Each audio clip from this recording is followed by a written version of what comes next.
mencapai sesuatu kita memerlukan sebuah keajaiban. Tapi keajaiban juga tidak bakal muncul begitu saja. Perlu kerja keras, dedikasi, dan loyalitas.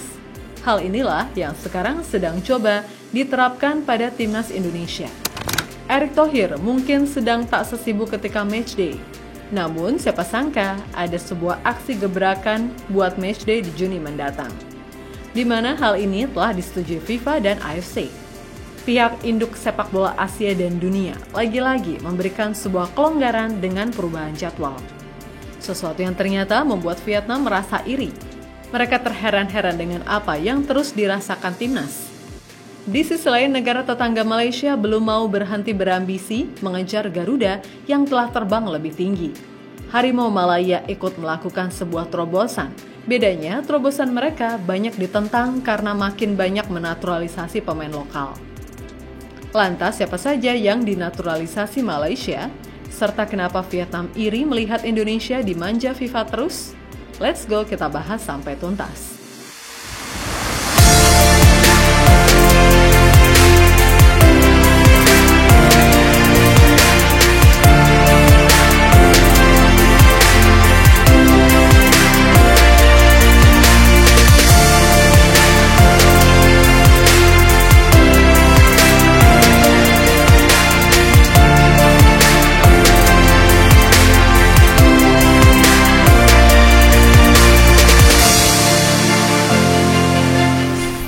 Di tengah gelombang asa Asia, nama Indonesia kini tak lagi sekedar pengisi barisan, melainkan naik menjadi pusat perhatian. Tim-tim seperti Malaysia, Vietnam, Thailand jadi lebih berambisi untuk membuntuti perkembangan timnas nasional. Namun tentunya, tak semua bisa berada di level yang sama.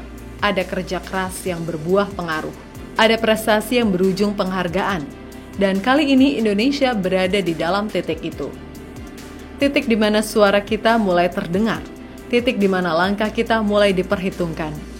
Baru-baru ini FIFA dan AFC, dua pilar tertinggi dalam semesta sepak bola, mengambil keputusan yang cukup mengejutkan. Jadwal kualifikasi Piala Dunia Zona Asia secara resmi diubah seperti yang terlihat dari laman resmi. Dan bukan tanpa alasan, perubahan itu dilakukan demi kenyamanan timnas Indonesia. Hal ini karena ada sebuah momen langka dan menarik di mana pertandingan bakal berlangsung bertepatan dengan malam takbiran Idul Adha 2025. Tepatnya pertandingan antara timnas Indonesia versus China. Ini bakal berlangsung tepat semalam sebelum Hari Raya Idul Adha yang bakal jatuh pada 6 Juni 2025. FIFA pun akhirnya merilis kembali perubahan jadwal, yang mana kick-off timnas Indonesia versus China diubah dari jam 19.00 waktu Indonesia Barat menjadi pukul 20.45 waktu Indonesia Barat. Perubahan jadwal tersebut jelas sangat penting mengingat laga ini akan turut menentukan nasib Indonesia yang sedang berjuang menuju Piala Dunia 2026, ya kan?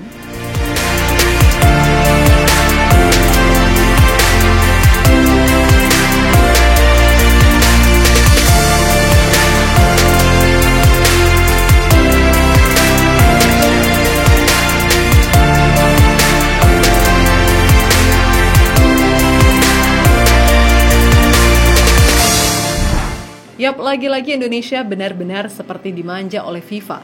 Dan hal ini membuat negara-negara tetangga iri serta terheran-heran. Kok bisa lagi-lagi FIFA menuruti Indonesia, bukan Indonesia menurut FIFA?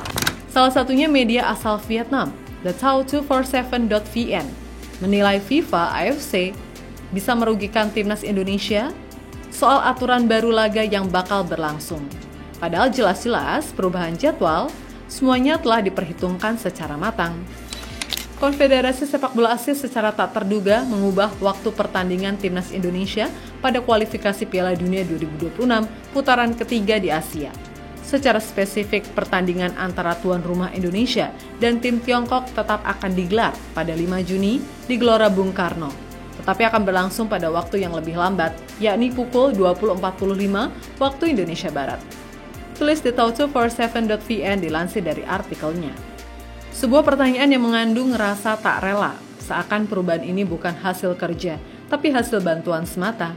Padahal mereka lupa bahwa jalan Indonesia menuju titik ini tidak singkat. Kini tim besutan Patrick Kluivert tersebut ada di peringkat keempat klasemen sementara grup C dengan 9 poin. Chasers dan kawan-kawan terpaut 4 poin dari Australia yang bertengger di peringkat kedua, yang jadi batas terakhir lolos langsung ke Piala Dunia 2026. Di satu sisi Indonesia butuh sapu bersih kemenangan di 2 laga sisa jika ingin bersaing dalam perebutan tiket lolos langsung. Setelah lawan China, Indonesia akan bertandang ke Jepang pada 11 Juni mendatang. Walaupun agak mustahil sih buat melakukan perlawanan kontra Samurai Biru, yang jelas skuad Garuda makin mempersiapkan segalanya dengan matang, termasuk kini pemain keturunan baru seperti Laurin Ulrich dan Mauro Zelstra disebut-sebut sedang didekati PSSI. Ataupun Jerry Riedewald yang tidak ada kabar, bisa saja menjadi kejutan tersembunyi PSSI juga cuy.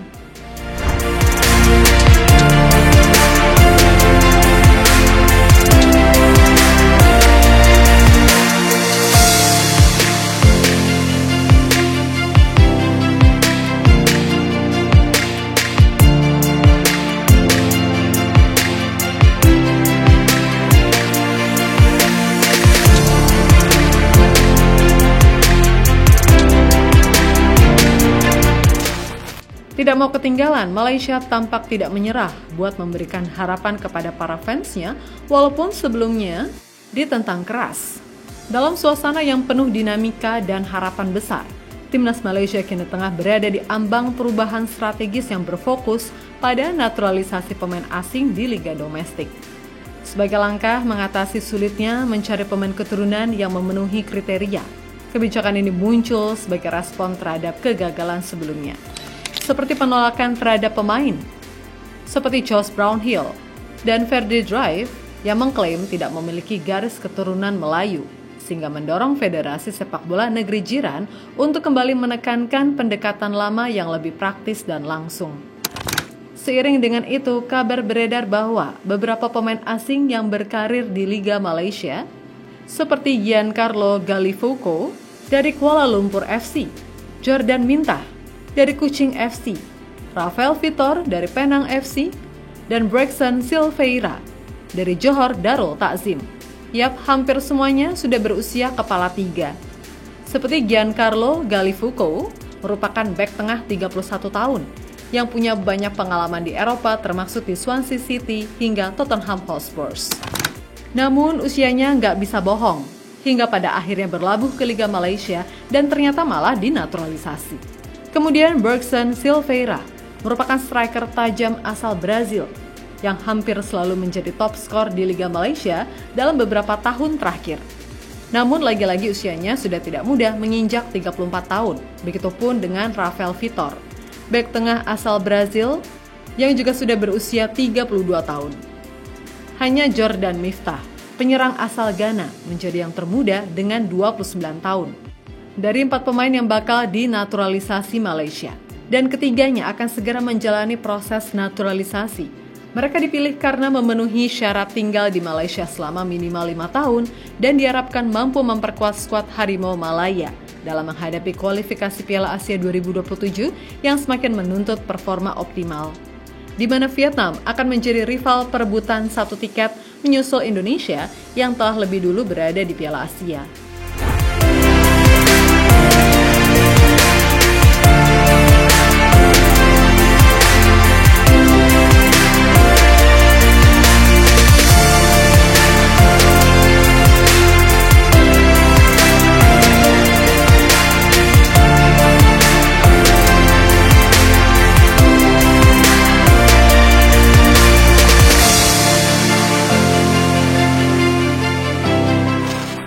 Yap, dengan usia calon pemain naturalisasi Malaysia yang sudah tidak muda lagi, itu artinya rencana putra mahkota Johor, Tunku Ismail Sultan Ibrahim hanya untuk jangka pendek. Maka dari itu jangan heran, langkah ini tidak lepas dari kritik keras. Banyak pengamat dan penggemar menyuarakan kekhawatiran bahwa fokus berlebihan pada naturalisasi justru mengakibatkan pengembangan pemain muda dan potensi lokal yang sebenarnya menjadi fondasi utama keberlanjutan sepak bola nasional. Salah satunya disampaikan kritikus olahraga Sadek Mustafa yang mengkritik langkah naturalisasi pemain yang dilakukan oleh Federasi Sepak Bola Malaysia. FM Malaysia atau FM menyatakan bahwa naturalisasi adalah inisiatif jangka pendek dan mereka akan fokus pada peningkatan pengembangan pemain untuk menghasilkan bakat berkualitas bagi tim nasional. Namun yang kami lihat hanyalah ketergantungan yang berlebihan pada naturalisasi, kata Sadek seperti dikutip dari News Straits Times.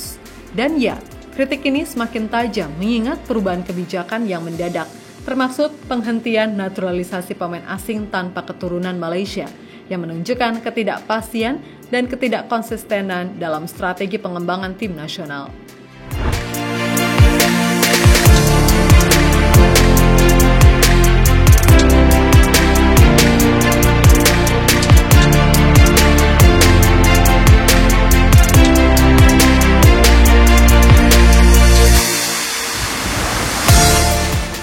Dari apa yang terjadi di Asia Tenggara, Indonesia memang menjadi patokan utama yang bisa dilewatkan. Bukan bermaksud mau ikut campur urusan Malaysia, namun terbukti federasi mereka sendiri memang selalu membuat kegaduhan buat penggemarnya. Sementara Indonesia berjalan perlahan tapi pasti. Setiap pemain keturunan adalah bagian dari rencana panjang, dari mimpi besar yang dirancang dengan penuh hati. Tak sekedar mengganti paspor, tapi menyatu dengan semangat merah putih. Ini bukan tentang siapa yang lebih dulu, namun tentang siapa yang benar-benar menyiapkan diri. Karena dalam sepak bola, dukungan FIFA bukanlah hadiah. Ia adalah cerminan dari siapa yang layak didukung, dan Indonesia kini tengah membuktikan kelayakan tersebut, ya kan?